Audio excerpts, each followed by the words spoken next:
I think, it's going to be interesting because to a degree, people are using AI kind of like you mentioned, almost as advertisement to get people to like a talking point for them to talk with the customer. And they're kind of hoping maybe if they're talking to a dentist that dentists will now tell people that they have AI when really it's just like, maybe a better search engine, part of it, whatever it is. And I think people are going to be more aware of what AI actually is and the true value when companies say it than they used to. I think especially I referenced ChatGPT earlier, especially companies like that are providing something significantly different experience. People realize, okay, now this is AI, and so when they're facing significantly different experiences than they have had with anything else, I think that's really when people will say like, okay, now I understand AI versus people just marketing AI and then it feels the same as anything else. And, they don't recognize it.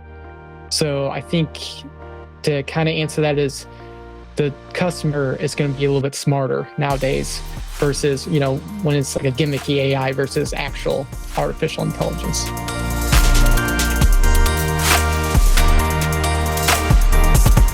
All right, let's get started. All right, Aaron, how are you? I'm doing good. How are you? I am doing fantastic. Thanks for joining today. This is ZenOne podcast where I try to bring people that are doing cool stuff in the dental industry.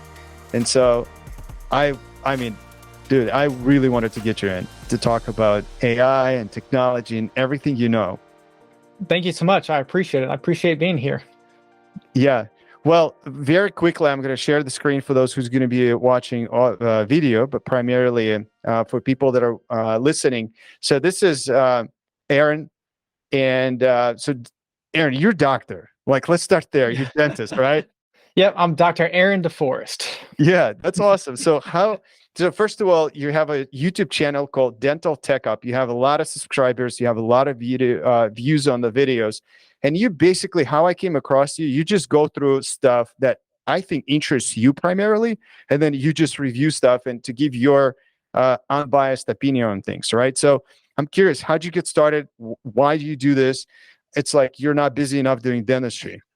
Yeah, so what happened is I started working for my dad right after dental school.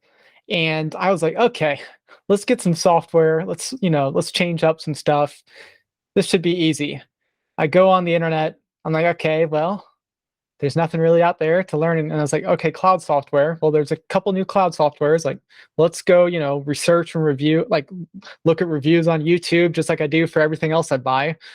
And I go on YouTube and there's nothing. And then there's like magazines, but nothing about software or anything. There's just magazines. And it looks like it's all just paid for people.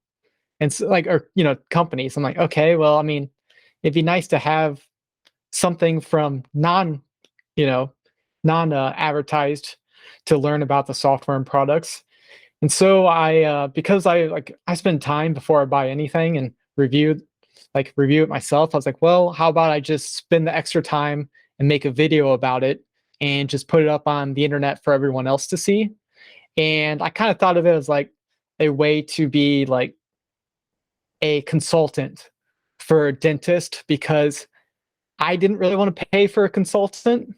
And I kind of felt like nobody else in the that's a general dentist would want to pay for a consultant either, especially since you still don't know if they're even telling you the truth, So it was kind of my way of a little bit giving back as I just got to do something I was interested in anyways.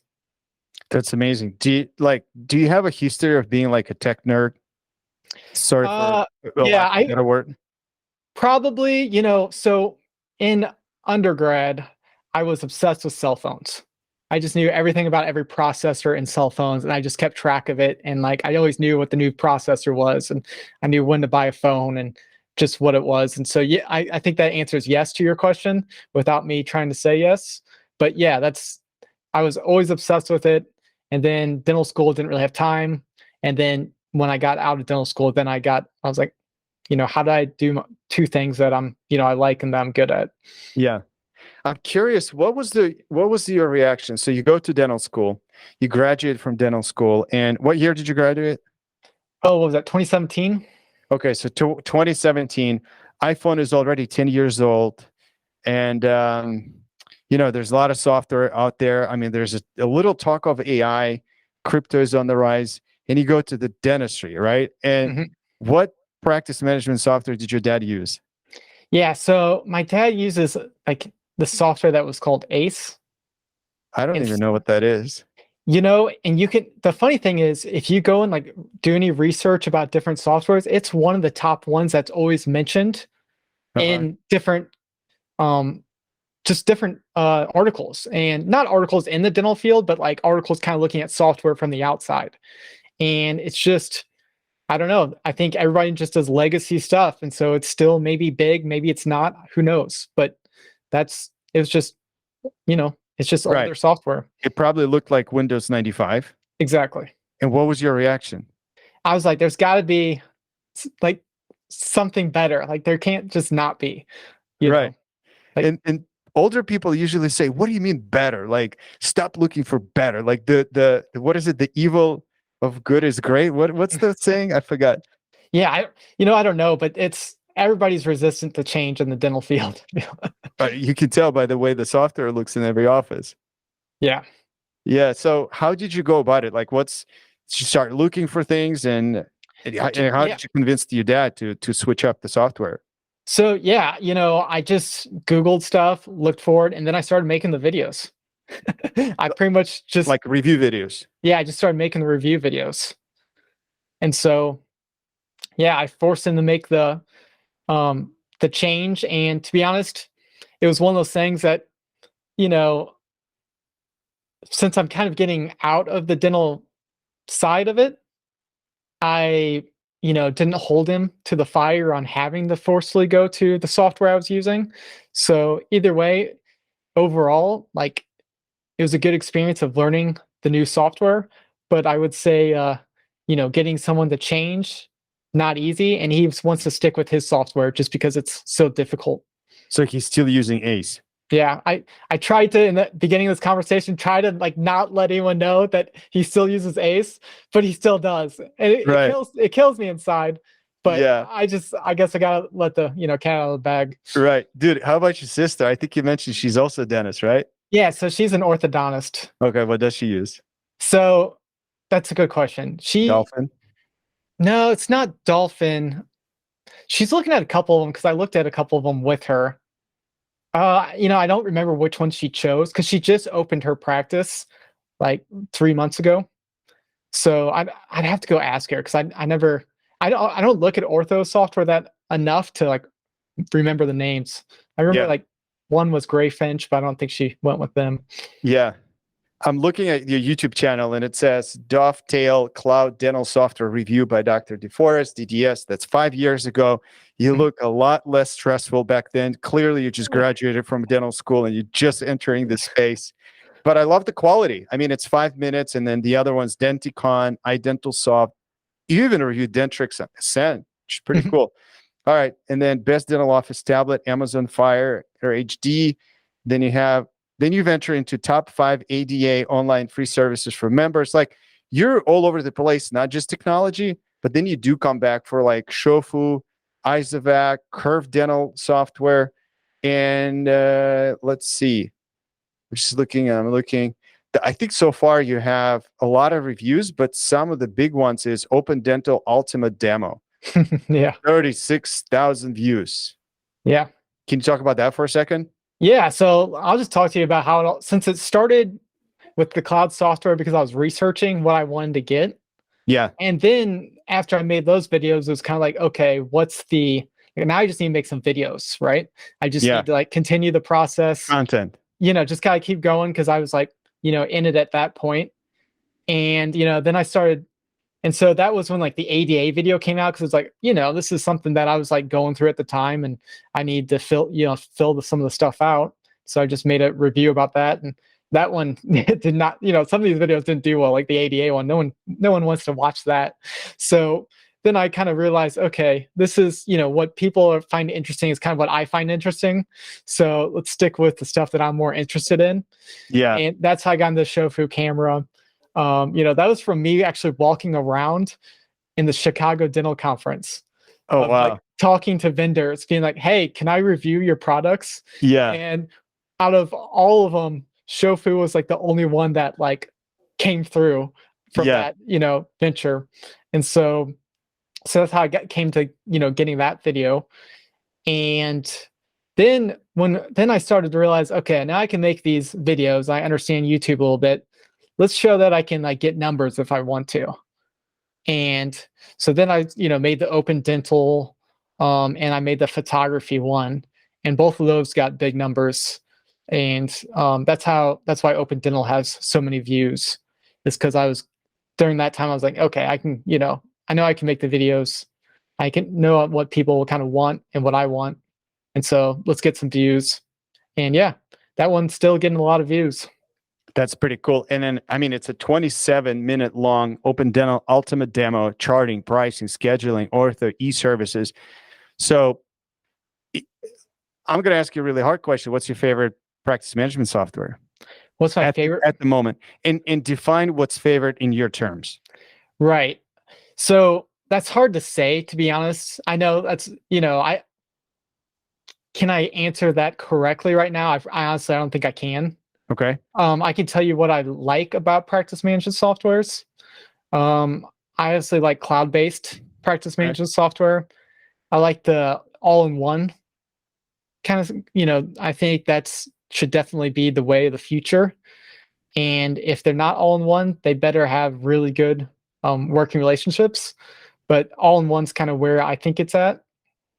And I think the messaging back and forth with patients, I think that's becoming very common. And so kind of all the aspects that it's coming together with the all-in-one, I would say is what's my favorite versus some of the older stuff that you used to see that are more server based and a little bit become outdated a little bit quicker, in my opinion. Right. So what's all in one? Yeah, all in one really, I consider it having like accounting, the patient management, such as, back and forth and keeping track of when their, recall is, and having x-rays is kind of a big thing that I think, is definitely part of it. Obviously, there's a lot more than just that stuff, but that's kind of the beginning, including like reports and stuff like that. Got it. So you're clearly avoiding my question, but let me ask it in a different way. So who do you think established themselves in the cloud-based as the go-to right now? And who do you think is the upcoming that will beat them all? Okay, yeah, asking some polarizing questions, eh? So let's see. I would say this is let me lay some of the players out and then we can talk about them Yes. as we go. So Curve was the first one in cloud software. And I heard a long time ago that it was like a 16-year-old or something crazy, like a very young person. And then, it became the big giant that it is now. Who knows if that's true, but that's the story I'm telling. So Curve is massive. Dentrix Ascend came out, and because of regular Dentrix, they have kind of the brand recognition. And I haven't really revisited them in a while. And then you have other softwares such as like Oryx is a big player, I would say. And I think their CEO is a dentist, and their husband is actually a software engineer. So I think they have a solid product. And then we also have a newcomer, Archie, who's just kind of came out, and their CEO is actually their wife is a dentist, and they're a software engineer that actually um, worked with their practice. So they actually know what it's like to do the front office and everything. So they're building the product from a deep understanding of dentistry. And I think that's kind of what we're seeing. And so I'd say right now between Dentrix Ascend and Planet DDS and CareStack are two other ones that definitely, are obvious ones to mention. And I think they're more focused on enterprise. They're more focused on the DSO market, and I think that's solid. And sometimes my go-to is so much private practice because that's what I'm used to, that Right. I kind of don't almost talk as much about the enterprise ones. But obviously, the enterprise ones are, just as important. So it's one of those things that, as far as the big players and where everything's at, I would say for the general practice, for the private practice, you're probably looking at Dentrix Ascend and Oryx as being the all-in-one. And then Curve is like the easy go-to that I think a lot of dentists jump onto because it's nice and easy to use. And maybe you have to pay a little bit more for some of the all-in-one features, but it's so easy to use that they don't mind that. And then with the enterprise, then you're looking at, CareStack and Planet DDS. And those really are going to be dependent on the corporate companies and what they want, and it's hard for me to speak exactly what what they're looking for. And it's hard for me to say. I think CareStack and Planet DDS private practices do use and like, but it's just kind of, I don't know, there's a lot, like it's growing list. So as I say in like videos, it's hard for me to keep track of them. So like especially with updates, so it's impossible for me to say like one thing about another, Right. So let's talk about the inner workings of this. So if you're doing a review, and let's hypothetically pick Curve and Oryx, Mhm. right? As these easy, one is easy to go. You said it's easy to jump in, and Oryx is like one of those all-in-one, made by dentists for dentists type of thing, like private practice.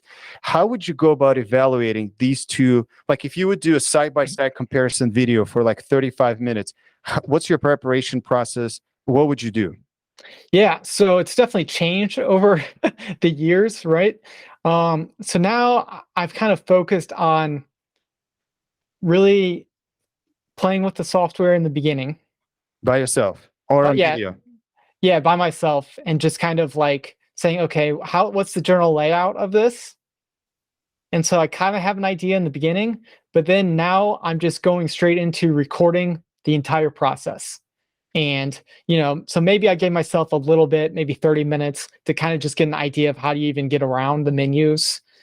But then now I just record the entire process so that you can kind of get my reaction to when I find the features and what I think about them. And that's really what I do with the Oryx video. And that's why it's like an hour long. And that's why I cut them quick because I'm like taking out like 30 minutes in between each 10 minutes so that, the viewer's getting kind of real reaction and my walkthrough process of it now. Because when I did my original videos and I tried to like tell a story of exactly what I wanted to say, I think it left too much features out and really didn't give the viewer what they wanted, which is they want to see it all. Right. They want to see it all. They want to hear what I have to say about everything. And so now I'm pretty much moving towards that direction. And I think that's what people want. And I think to be honest, it's easier to do as well. It is very time consuming though. Like, Right. I I don't, mean, I can imagine. like I would say it took like an hour to do every 10 minutes, Yeah. you I know? I mean, I can only imagine, like it's probably time consuming to say the least. Yeah. Yeah. So, I guess, well, people can go and watch your videos. Where I was trying to go with this is I watched the Oryx Mhm. presentation on Oryx, and it was so in depth. Like you went through charting, um, how they do it, the details, what the questions they ask, and how they prompt the users to fill in the information. So you actually did a pretty good job. And I can only judge as an outsider. I'm not a dentist or the team member to actually use the software. So when you do things like that, do you ever get reached out by the companies and say, hey, you actually missed this or that? Or like, is there any feedback coming back from these companies? You know, so what I usually do with the companies is I tell them, hey, like, this is what I'm doing. I'm making this video. If I have any questions, I'll send you like the questions that I have. And usually it's almost like a goal of mine just to figure it out on my own. Mm-hmm. And I really don't get any I really don't get any feedback from the companies. I usually don't hear too much of like, hey, you missed this or you should have done this. Um, yeah, I really don't get too much back from a lot of companies. I mean, don't get me wrong, they're appreciative and they love it, but I don't get maybe like all these things back. But what I have had is one company um who I guess either it doesn't matter but like one company tried to have me do an NDA. And I was like, I can't do an NDA if I'm going to do a YouTube video. Right. And it wasn't just like any NDA, it was a corporate level NDA. Like it was the biggest NDA I've ever seen. And I was just like, how can I possibly do a review on your product if I have to get signed off or something? You know what I mean? If I can't even talk about it. Yeah. So did you ended up doing them? Are they on YouTube or no? No. I just, unfortunately, I just told them like, hey, like it's just not going to work if I have to sign an NDA. And I couldn't. And this was just us like talking too. It wasn't even like I don't know. It was one of the funny moments looking back of like, Yeah, I mean, dude, I can only imagine. I mean, I wouldn't be able to guess, but I mean, you find yourself in an interesting shoes, and first of all, you're dentist, and that gives you credibility and a certain, I wouldn't say status, but for the lack of a better word, like people would look up to you, right? So especially you're younger, you just graduated, right? 2017, and it's like a lot of people now, what, 2, 3, 5 to 6 years after graduate, that's the prime time to open up your private office, right? So like a lot of people now will start watching this stuff, right? So I would expect that your numbers are going to go up simply because, hey, I'm opening an office. What do I need? What scanner? What practice management system? All these things. And so like you're probably gearing towards that audience, right? To provide, because I mean, it's your legacy on the list, right? So you need to make sure that you don't meet your peers and they're like, Dr. DeForest, you really missed this, and you're clearly not doing in-office dentistry that you don't understand. You don't want that, right? So, right. But from another standpoint, you have the vendors or the software companies. I mean, like if you ever review Zen, I'd be happy. I'd be thrilled. I would like to do a follow-up and say, all right, these are the things that you pointed out. We really appreciate it. And I think we should come back and revisit, like, because it does make sense. Like that would be our approach. But I'm just curious, like, have you ever thought about like, I don't know, making their own moves in this direction, like that you would potentially like not burn bridges, but some people will have a bad taste. Like, does it even concern you?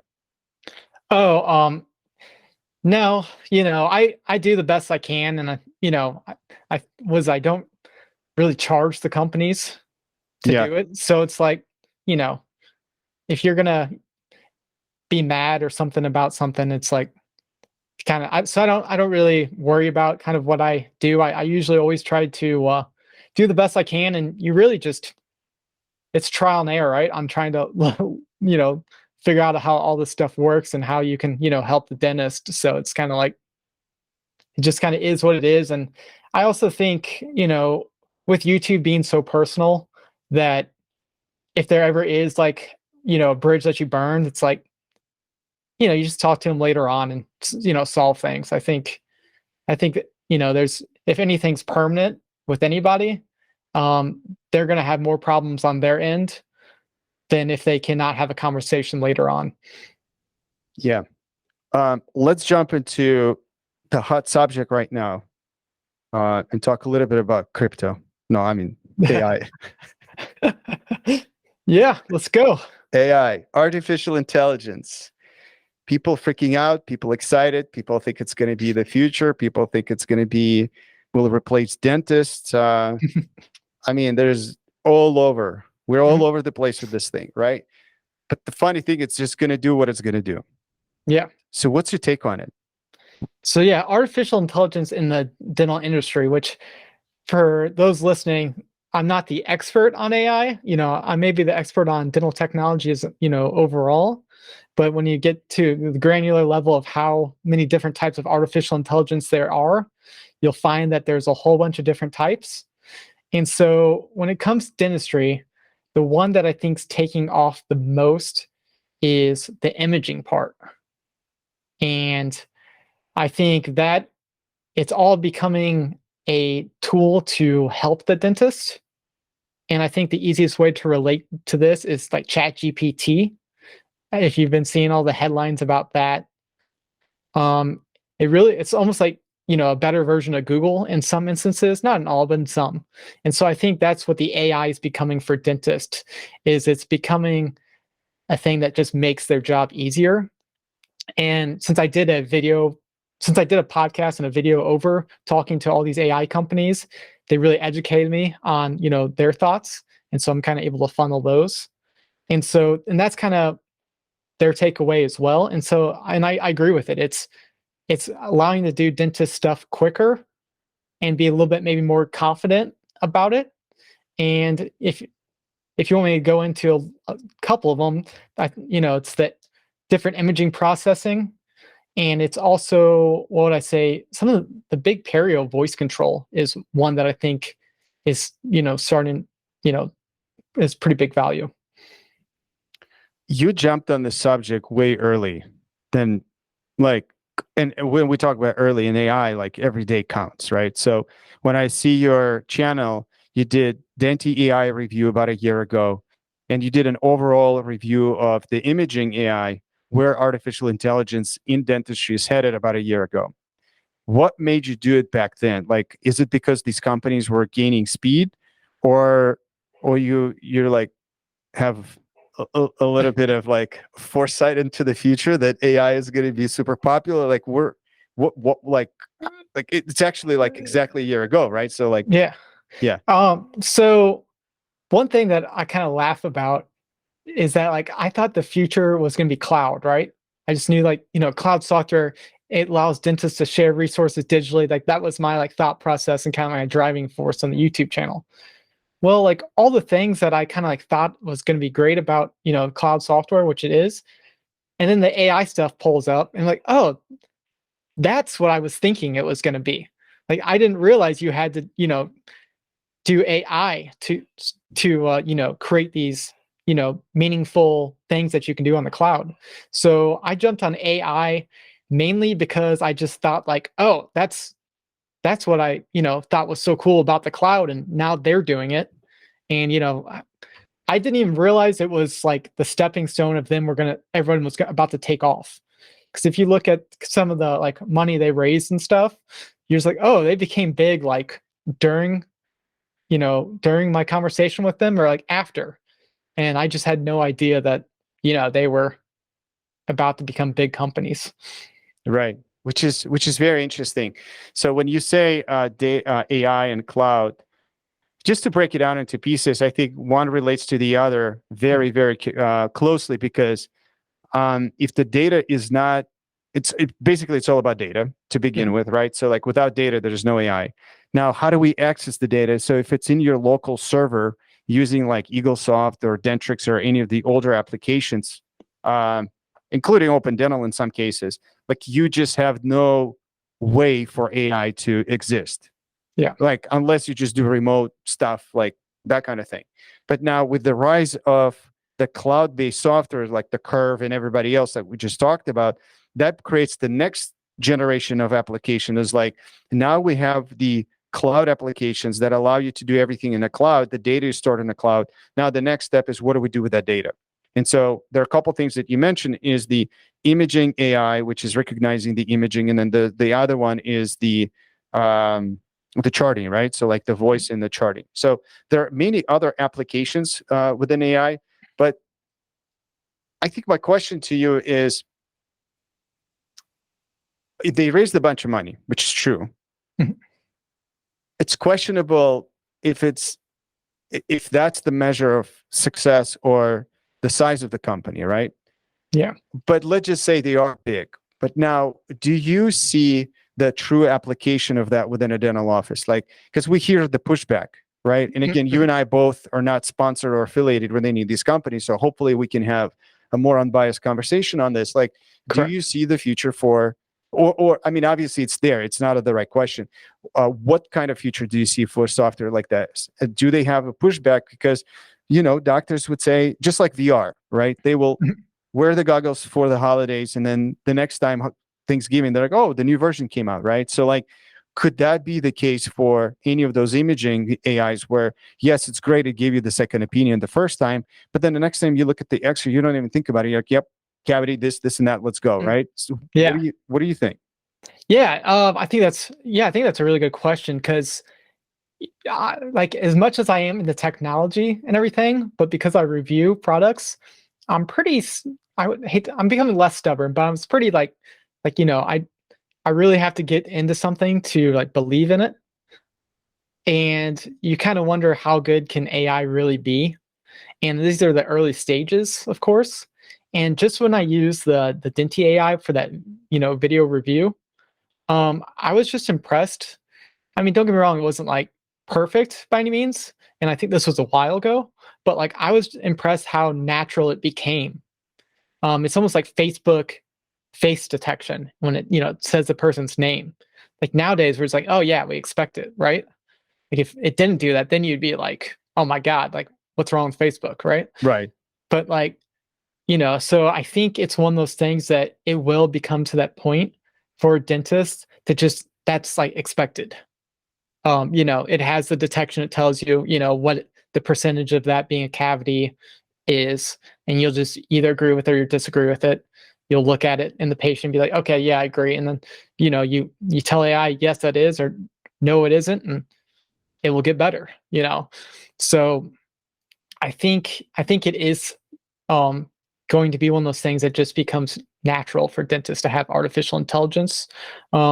As anything else in dentistry, it's going to take forever, but so and I think it's interesting with the insurance as well. I think that's um, companies that are larger and the software affects them quicker are going to be more likely to adopt it because it's going to, statistically save them money. And so companies like that, DSOs are going to be the ones that adopt it first because it's saving them, it could potentially save them money on much larger companies. And general dentists who adopt it will kind of have to find out their way on, when's the right time for them. Interesting. If we look at all these different applications, one of the things I struggle a lot with is what's the true AI application in dentistry, right? So like we see a lot of things. I mean, somebody will come up and say, well, we've built an AI coffee machine because it knows that you drink black coffee with this cream every morning, and it knows that you walk through the door at 8:01, even though your morning huddle starts at 7:55. But we're going to talk about this later. So like it knows to prepare a cup of coffee for you. So like that's AI, or it's not, right? So like, or I see some of my competitors put on their screen that they have AI for invoice automating, and we're sitting and thinking, well, we already have that. Where's the AI there, right? So like, are we being too critical, or there are ways to apply it in the right way? Like, what's your take on it? Yeah, I think, it's going to be interesting because to a degree, people are using AI kind of like you mentioned, almost as advertisement to get people to like a talking point for them to talk with the customer. And they're kind of hoping maybe if they're talking to a dentist that dentists will now tell people that they have AI when really it's just like, maybe a better search engine, part of it, whatever it is. And I think people are going to be more aware of what AI actually is and the true value when companies say it than they used to.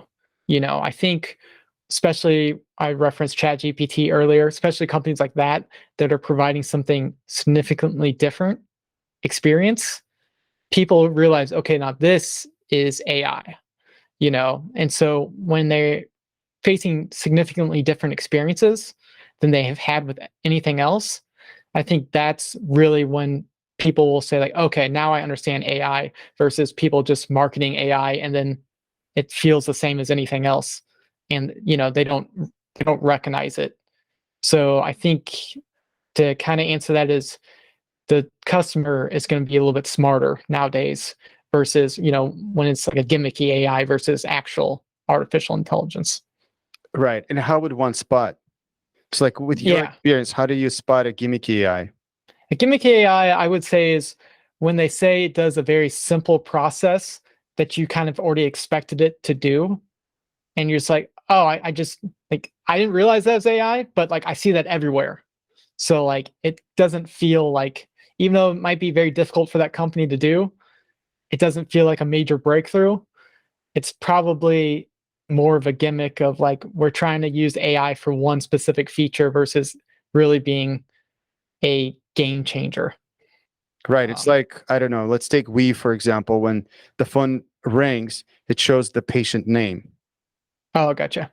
right on your screen. Like, is Yeah, that yeah, right. is that AI? So if that is AI, it's not enough changer for me to recognize that that's AI.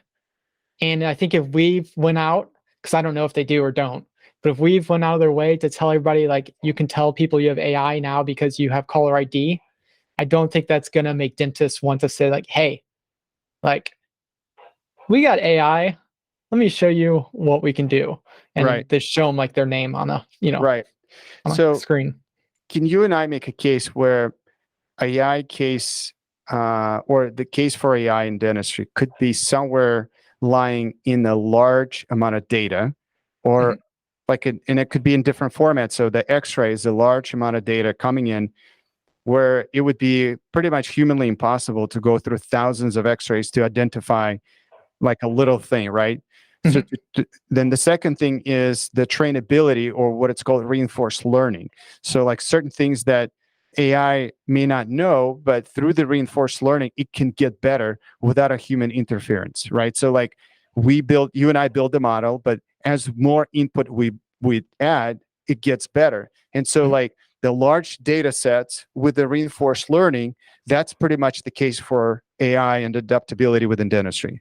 Right. Yeah, definitely with the imaging aspect. And it's interesting, right? Because they're able to, I mean, like a lot went in for them to do that. And I think that's what makes AI. Yeah, So that's pretty cool. What are you excited like in the next 2 to 3 year time frame? What are you excited about the most?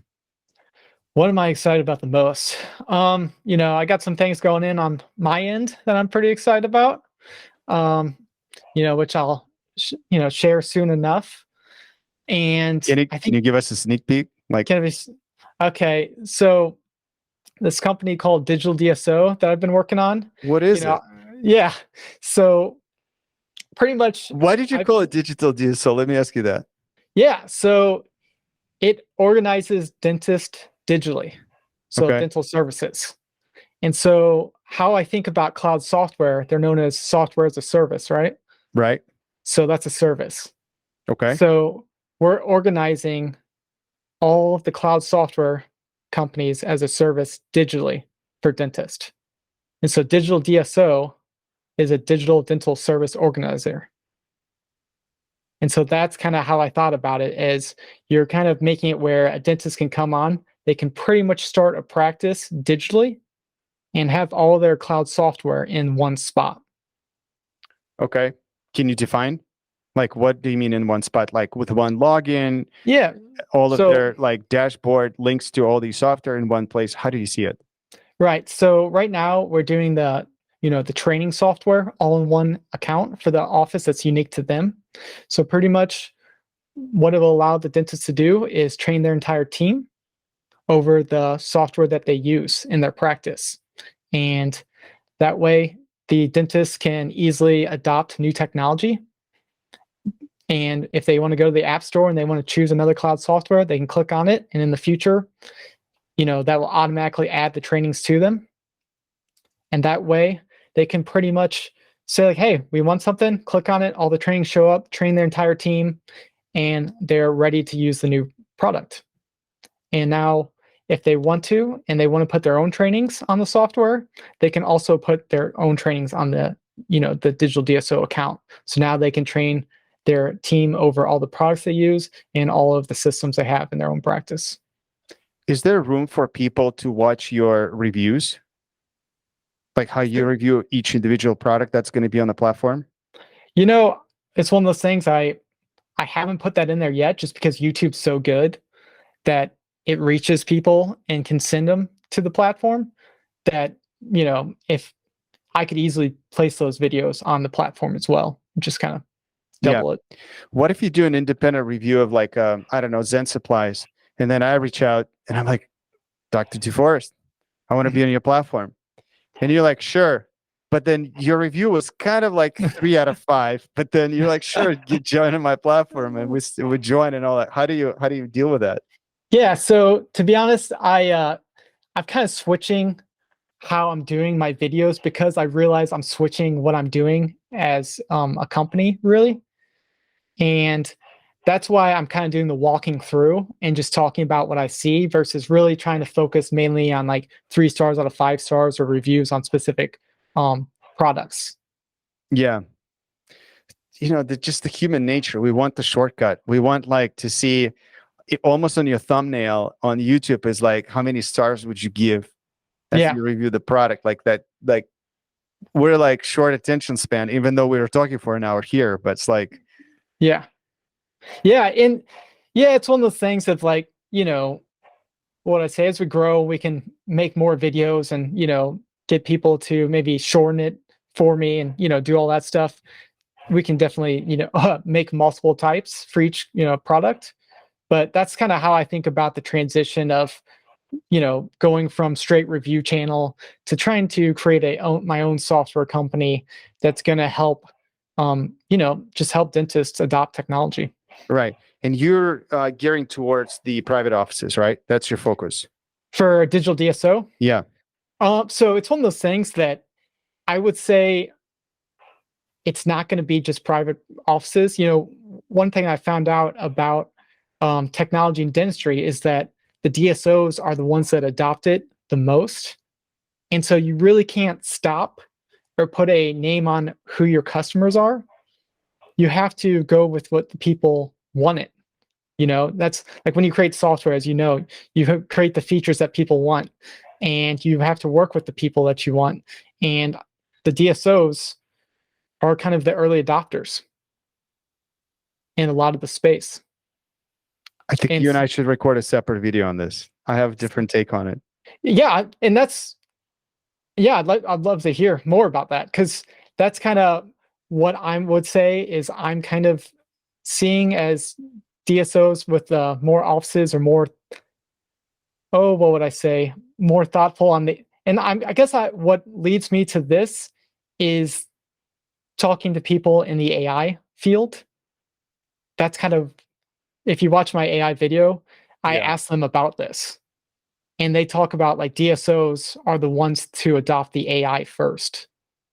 And that's kind of where I take that from. I would segment that. Like what kind of AI? Like again, if it's imaging is imaging AI, maybe. That's what I was thinking.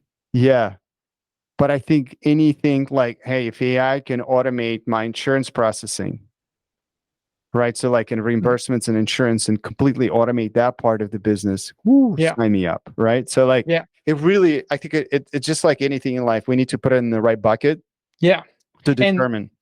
And that's kind of, since we're kind of early on with digital DSO, that's what we're going to find out, right? You will. Yeah, that's the question you asked. Well, I'll be able to tell you a little bit more.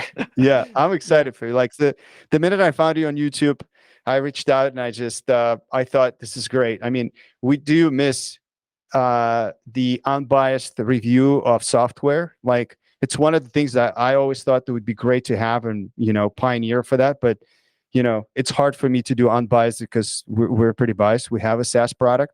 But anyway, like I think that it's really needed. Like what you do on YouTube is incredibly important. And I would highly encourage you to do more often, like pick different products, pick different softwares, like, I don't know, compare Yappy to Flex or something like, even though I know both of them and they're both great people on both companies, like, but just like very um, objective, unbiased, like go in details, just like what you do. And I think it's going to bring a lot of value. And especially like when you're breaking down, like maybe if you're starting a practice, a startup, you might want to do this.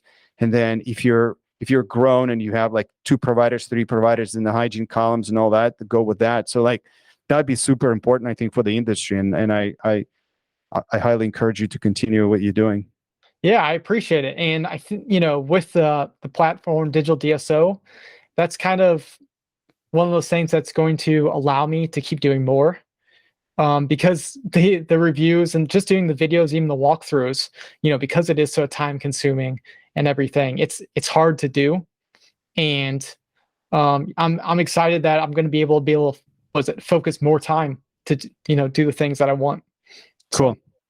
I'm excited. But you're going to continue doing dentistry, right? We'll see. We'll see. That sounds like no. It just depends, It sounds like no. But all right, but still, try to do it. Yeah. Yeah, at least once a month. That's right. Root canals. Not so much. Right, exactly. All right, awesome, Aaron. Great to chat with you. Hopefully we'll do another one, and who knows, maybe you and I will review a couple softwares together if you allow me. Yeah, sounds good. Yeah, awesome. Thank you. Thank you so much.